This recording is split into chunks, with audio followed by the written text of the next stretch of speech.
네, 오늘 말씀은 에베소서 5장 18절에서 25절 말씀입니다. 네, 제목은 그리스도와 교회라는 제목으로 말씀 전하겠습니다. 잠깐 기도하겠습니다. 에베소서 5장 18절 518부터 시작하겠습니다. 그래서 518에서 5장 25절까지입니다. 이 에베소서는 사도 바울이 에베소 교회에게 보낸 서신서 중에 오늘 말씀이 일부입니다. 에베소는 로마 제국의 이제 다스리는 지역 안에 있는 터키 아나톨리아 반도의 터키에 있는 지방 에베소죠. 우리가 요한계시록에도 에베소 교회, 버가모, 서머나 교회, 두아디라 교회 이런 교회들이 나오잖아요. 에베소 교회는 지금의 터키에 있는 그런 터키 지방입니다. 이 에베소는 그러니까 유럽으로 건너가는 아시아와 유럽의 이 길목이라고 해야 되겠죠. 거기에 있는 도시예요. 그래서 무역이 발달했고 또 이 에베소 교회에는 커다란 신전이 있었어요. 아데미 신전이라고 지금 여기 우리 성경에서는 이제 다이아나 신전, 아데미 신전이 있었는데 굉장히 큰 신전이에요. 이 에베소에 있는 이 다이아나 신전, 아데미 신전은 7대 불가사의 중에 하나예요. 얼마나 크게 졌는지 아테네의 파르테논 신전의 4배 정도, 파르테논 신전의 그 기둥의 이 굵기보다 2배 정도 더 큰 기둥이 127개나 세워져 있었어요. 파르테논 신전의 기둥은 46개인데 이 에베소에 있는 이 아데미 신전은 그렇게 아주 상당히 큰 그런 신전이었습니다. 그래서 아시아와 유럽을 잇는 그 무역의 유충지니까 많은 사람들이 에베소에 와서 관광하기도 하고 왕래가 많았습니다. 그래서 이 아데미 신전이 경제적 수단이 되기도 했어요.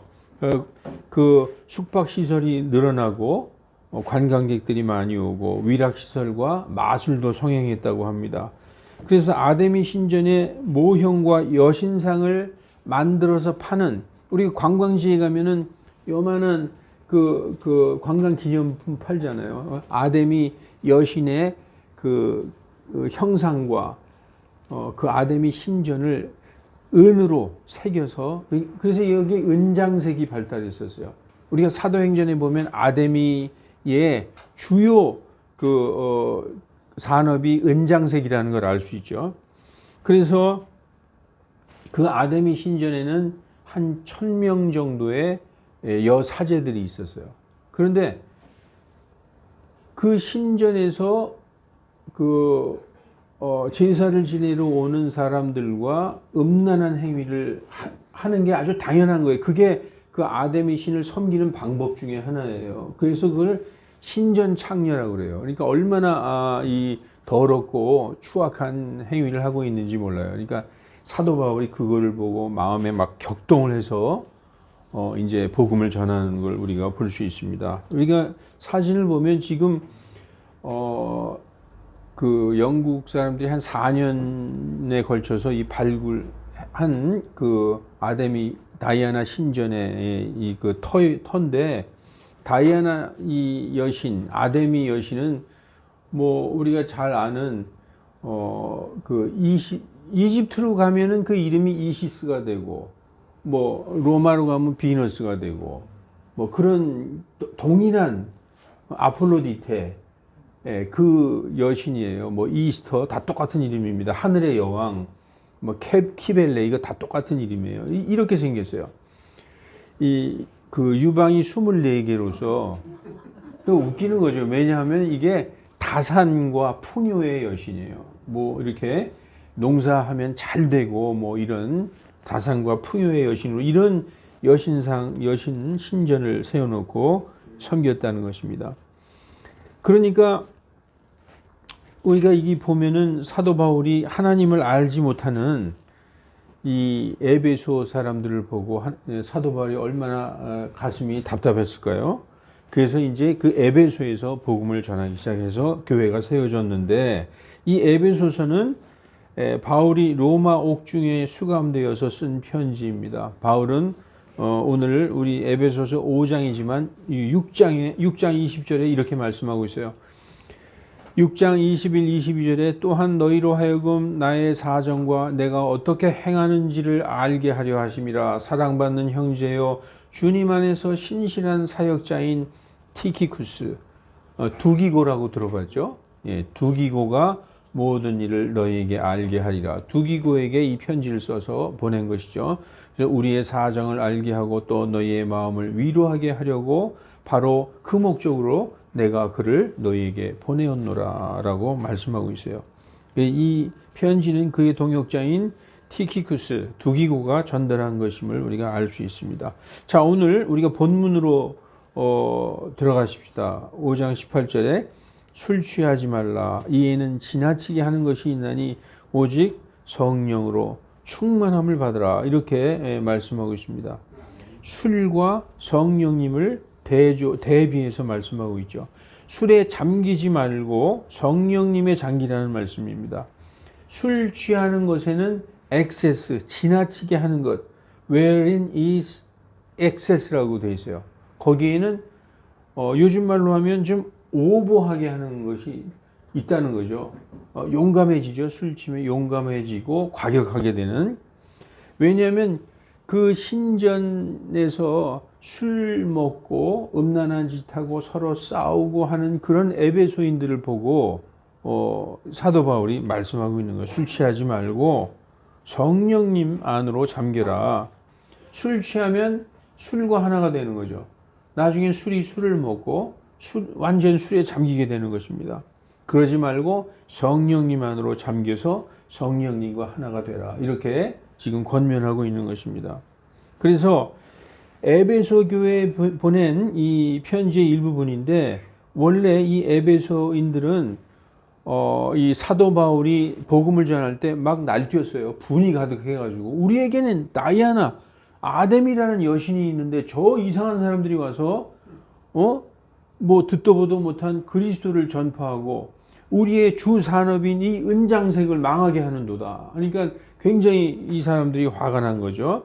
여기에 보면은 사도행전 19장 28절에 그들이 이 말을 듣고 사도 바울이 전하는 복음을 듣고 분이 가득해서 외치며 말하되 에베소인의 다이아나는 위대하시도다. 에베소인의 아데미는 위대하시도다. 이렇게 말씀하고 있는 것입니다.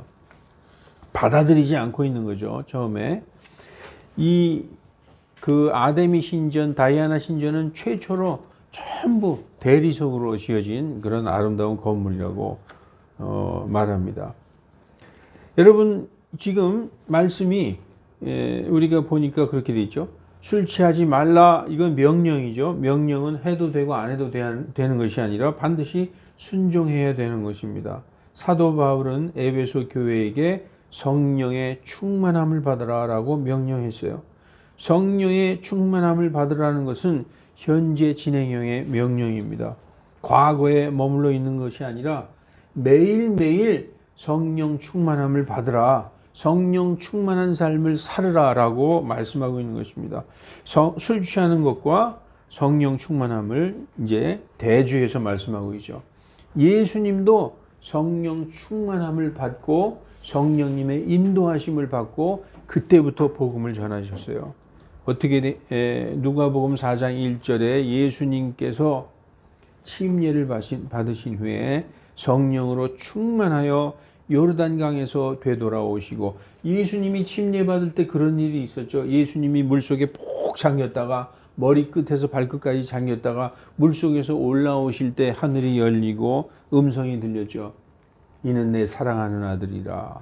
그러면서 성령이 마치 비둘기처럼 예수님 위로 내려앉았어요. 그게 바로 삼위일체를 다 보여주는 거죠. 하늘에서 하나님의 음성, 그 땅에서는 하나님의 아들 예수님이 물속에서 올라오시고 그리고 성령님께서 비둘기같이 내려앉으시는 그 성령 충만함을 받으신 후에 요르단강에서 되돌아오셔서 성령의 인도를 받아 광야에 들어가서 40일 동안 금식하시고 마귀와 싸우시는 것을 우리가 볼 수 있는 것입니다.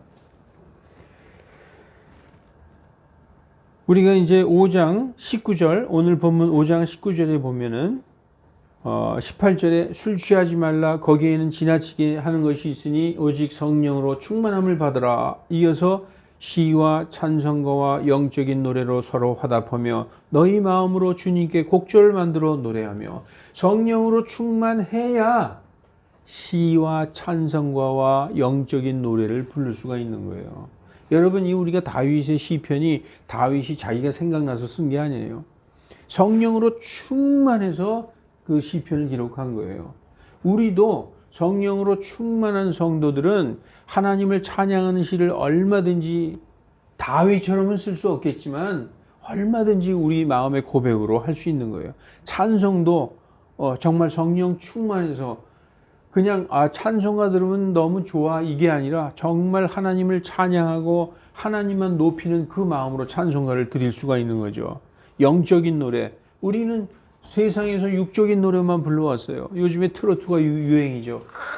소주 한잔 하면서 눈물 흘리면서 듣기도 좋고 그렇죠. 그런 노래가 아니라 영적인 노래로 시와 찬송과 영적인 노래로 서로 화답하며 이렇게 말씀하고 있는 것입니다. 그래서 곡절을 만들어서 노래하며, 여러분 모든 이런 찬송가 복음 찬송가들이 다 하나님을 찬양하는 그런 마음으로 나온 것입니다. 그래서 5장 20절에 모든 일에 항상 우리 주 예수 그리스도의 이름으로 하나님 곧 아버지께 감사하며, 그러면은 우리의 입에서 나오는 것이 감사할 일밖에 없다는 거예요. 예수님의 이름으로 아버지 하나님께 감사를 드리는 삶을 살 수 있는 것입니다.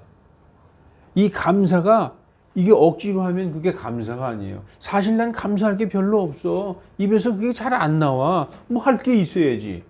왜냐? 성령 충만하지 않으니까 정말 하나님이 우리에게 주신 그 놀라운 은혜를 느끼지 못하기 때문에 감사가 안 나오는 거예요.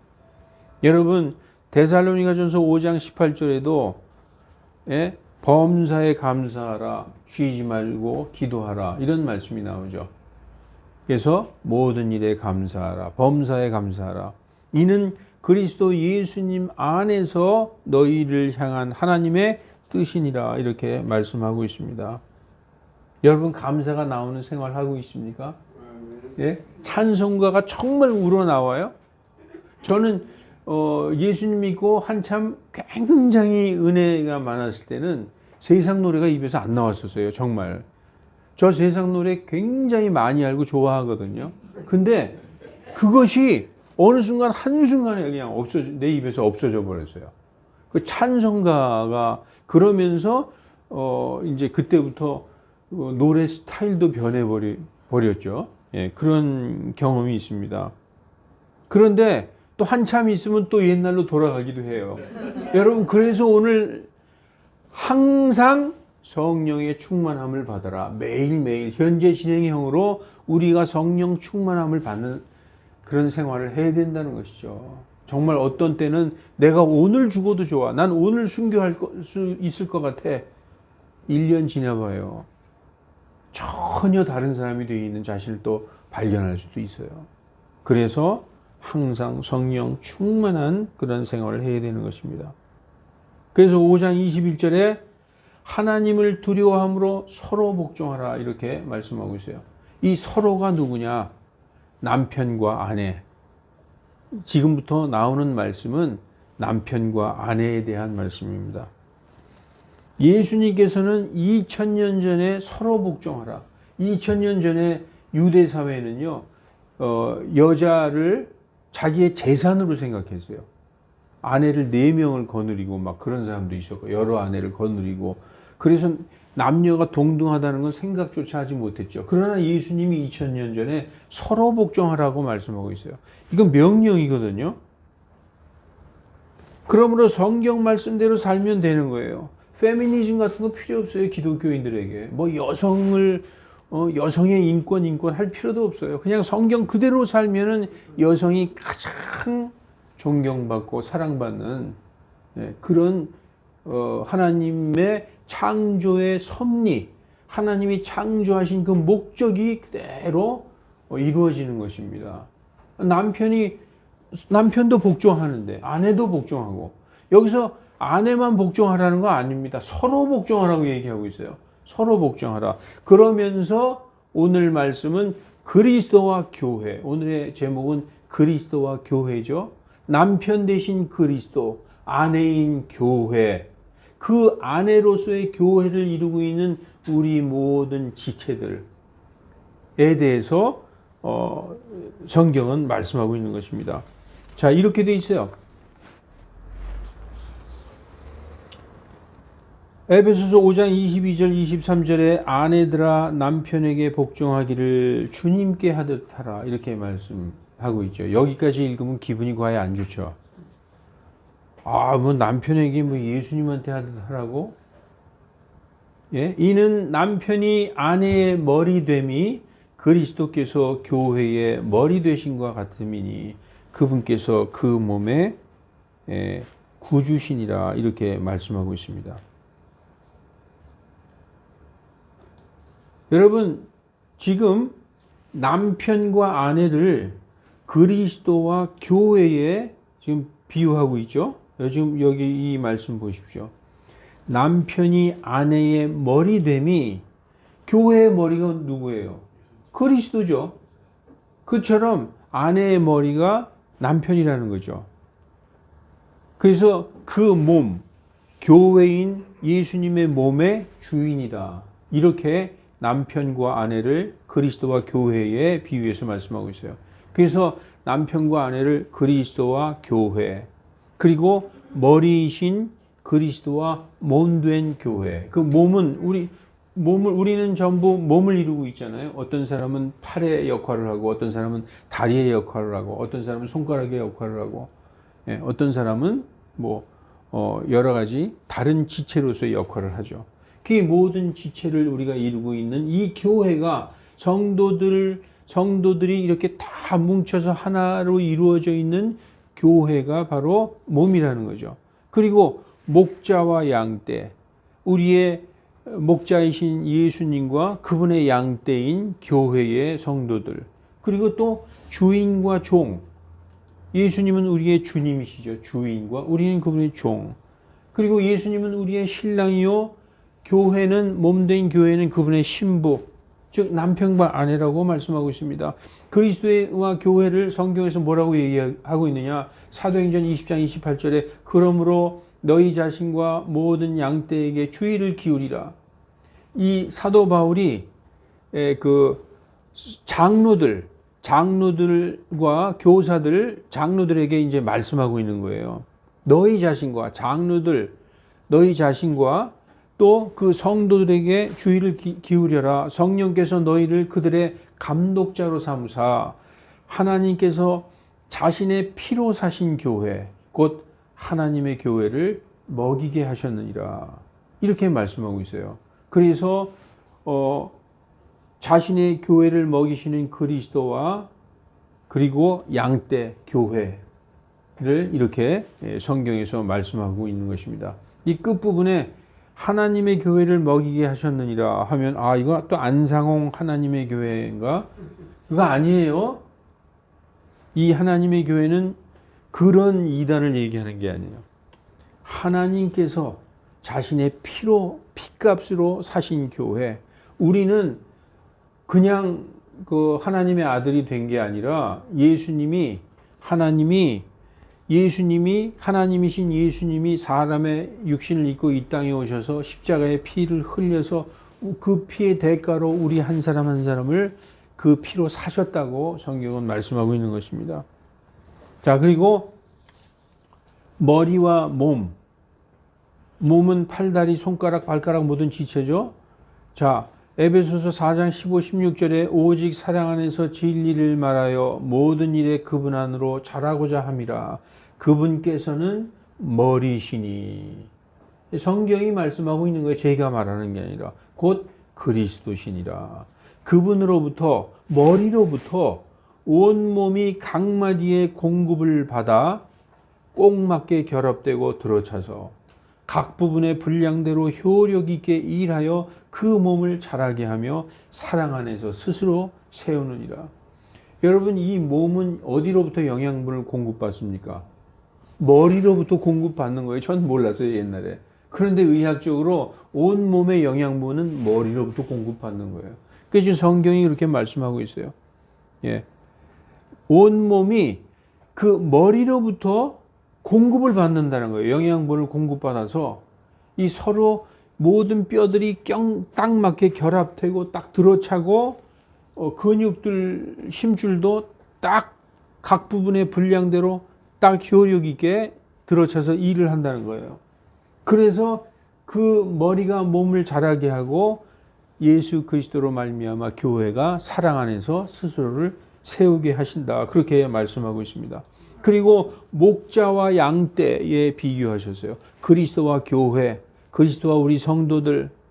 베드로전서 2장 25절 전에는 너희가 길 잃은 양과 같았으나 우리가 예수님을 모르고 세상 사람이었을 때 방황하던 그 지옥으로 갈 수밖에 없는 그 불쌍한 영혼이 지금은 너희 혼의 목자요. 우리 보통 목자들은 이렇게 눈에 보이잖아요. 지팡이 들고 이리 와 휘바람 불고 양떼를 인도하잖아요. 예수님은 우리 혼을 인도한다는 거예요. 혼 여러분 보여요? 안 보이잖아요. 혼은 성경에서 속사람이라고 얘기하고 있죠. 우리의 속사람, 우리의 마음, 우리의 이 인간의 본체, 이 혼, 이것을 인도해서 우리를 쫙 선한 길로 인도하시는, 어디로 인도할까요? 쉴 만한 물가와 푸른 초장으로 인도하시는 그런 감독이신 분께 돌아왔다라고 말씀하고 있습니다. 우리는 양떼고 목자이신 예수님께 돌아왔다라고 말씀하고 있습니다. 주인과 종이에요. 여러분, 우리는 주님이라고 부르죠. 주 예수 그리스도, my Lord, 나의 주님이시고, 나는 그의 뭐예요? 완전 종이라고 얘기하고 있습니다. 고린도전서 7장 22절, 이는 종도 주님 안에서 부르심을 받으면 주님께 속한 자유인이요. 또 이와 같이 자유인도 예수 그리스도로 말미암아 하나님의 부르심을 받으면 그리스도의 종이다. 우리는 예수님의 종이다라고 말씀하고 있어요. 이것은 그 당시에 주인과 종이 유대 사회에 주인과 종이 있었어요. 근데 주인도 예수님 믿고 종도 예수님을 믿어요. 근데 어느 날 갑자기 이 종이 주인한테 형제님 그러는 거예요. 그러니까 주인이 기분 좀 나쁘잖아요. 그러니까 성경에서는 종에게 그렇게 얘기하고 있어요. 너희 주인을 그리스도께 하듯 섬겨라. 그리고 주인에게는 종을 형제 대하듯이 하라. 이렇게 말씀하고 있어요. 그래서 그 말씀에서 나온 거예요. 이게 종도 부르심을 받으면 그리스도 안에서는 자유인이라는 거예요. 자유인도, 우리 자유인이잖아요. 우린 다 자유인이에요. 우린 종 된 적 없어요. 우리 자유인도 그리스도 안에서 부르심을 받으면 그리스도에 속한 종이다. 우리가 예수님을 주님이라고 부르는 거예요. 주님이신 예수님의 인도하심을 따라서 가는 것입니다. 그리고 이제 중요한 오늘 신랑과 신부에 대해서 말씀하고 있어요. 예수님은 신랑이요, 우리는 그분의 몸된 교회로서 신부다. 남편과 아내다. 고린도후서 11장 2절에 내가 하나님의 질투로 너희에 대해 질투하노니 이는 내가 너희를 순결한 한 처녀로, 여기서 너희는 교회를 얘기하는 거예요. 고린도 교회, 어떤 한 사람을 특정해서 얘기하는 게 아니라 고린도 교회, 즉 예수 믿고 구원받은 모든 성도를 얘기하는 거죠. 너희를 순결한 한 처녀로 그리스도께 드리고자 한 남편이신 예수님께 정원시켰다라고 말씀하고 있습니다. 그러므로 에베소서 5장 24, 25절 교회가 그리스도께 복종하듯 아내들도 매사에 자기 남편에게 복종할지니라. 지금 교회와 그리스도와 교회를 쭉 설명하면서 남편과 아내 얘기를 갑자기 하고 있어요.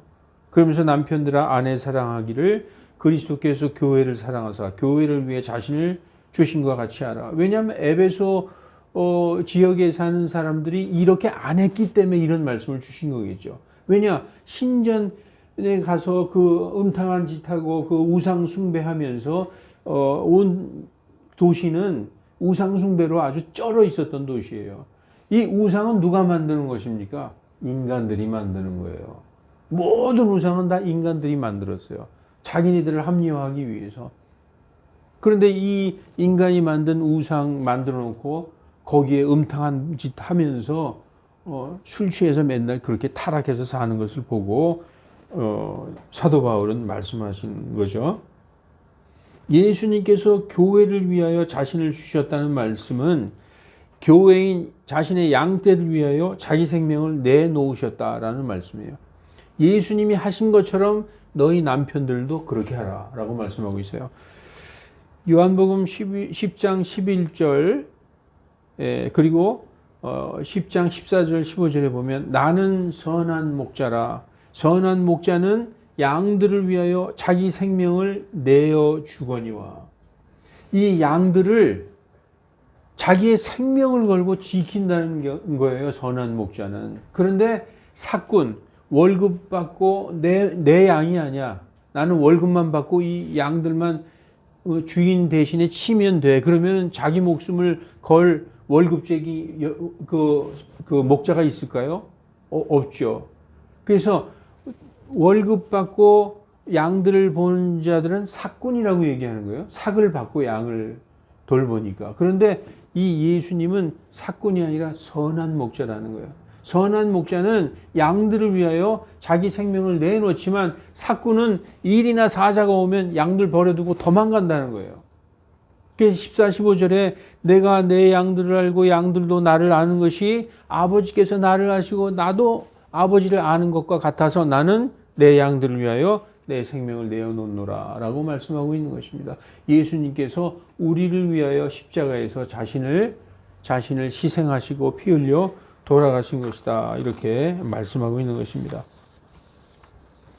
그래서 남편들아 아내를 위하여 자신을 희생하라 하는 말씀이죠. 에베소서 5장 28절에 보면 이와 같이 남자들도 마땅히 자기 아내를 제 몸같이 사랑할지니 자기 아내를 사랑하는 자는 자기를 사랑하는 것이라 라고 성경이 말씀하고 있어요.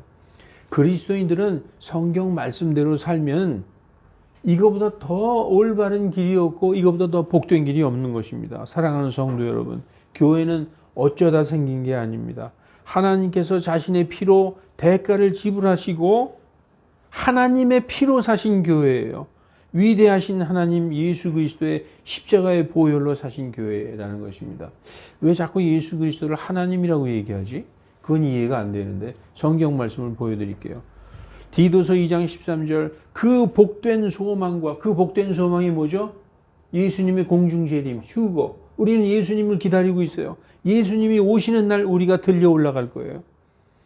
그 복된 소망과 위대하신 하나님 곧 우리 구주 예수 그리스도라고 성경은 말씀하고 있어요. 그래서 하나님이신 예수님께서 이 땅에 육신을 입고 성육신 하셔서 오셔서 십자가에 돌아가심으로 우리를 구원하신 것입니다. 우리가 할 수 없는 것을 우리 대신 다 이루심으로써 그래서 하나님도 하나님의 명령을 다 성취했어. 다 성취했기 때문에 이젠 됐다라고 얘기하신 것이죠. 그 성취한 자기 아들 예수 그리스도를 믿고 그 안에만 들어가 있으면 하나님께서 기뻐하시는 것입니다. 왜냐? 예수 그리스도께서 십자가에서 성취하신 것이 그분을 믿고 그분과 하나가 되어 있는 성도들은 예수님의 성취가 바로 나의 성취다라고 로마서는 말씀하고 있기 때문입니다. 하나님께서는 교회를 통하여 자신의 양떼들을 자신의 성도들을 양육하기 위해서 세우셨어요. 교회는 그래서 나와도 되고 안 나와도 되는 것이 아니라 부르심을 받은 성도들은 반드시 교회에 나와야 되는 것입니다. 그것이 바로 하나님의 뜻입니다. 교회에 실망했다고 해서 교회 실망 할 수 있죠. 예, 저도 실망 많이 한 적이 있어요. 교회에 실망했다고 집에서 혼자 가난한 성도로 지내서는 안 됩니다. 반드시 마귀의 밥이 되고 맙니다. 나중엔 무신론자보다 못하게 되는 것입니다. 오늘 말씀을 보면 남편과 아내가 바로 교회의 가장 작은 단위라는 것을 알 수 있어요. 여러분, 교회의 가장 작은 단위가 뭡니까? 제일 조그만 교회입니까? 아니에요. 바로 가정이에요. 남편과 아내가 하나님이 세우신 교회의 가장 작은 단위라는 것입니다. 그러니까 그 가정이 바로 교회라는 거예요. 그 남편과 아내가 교회라는 것입니다. 하나님은 남편과 아내, 즉 가정을 교회의 모델로 세우셨어요. 뭐라고 그러셨어요? 서로 복종하라고 명령하셨으니 그 말씀에 순종하면서 살아야 되는 것입니다. 아멘입니까? 서로 복종하라고 그러셨어요. 그 말씀에 아멘 하시기 바랍니다. 네, 기도하시겠습니다.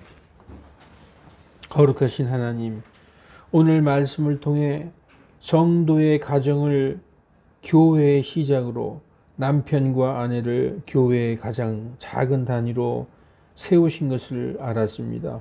우리가 교회에 나와서만 거룩하고 신실하고 친절한 사람이 아니라 가정에서부터 교회가 이루어지게 하여 주시옵소서.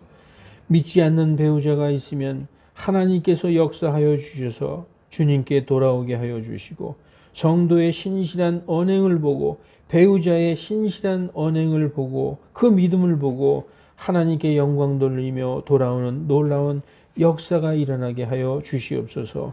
주 예수 그리스도 이름으로 기도하옵나이다. 아멘.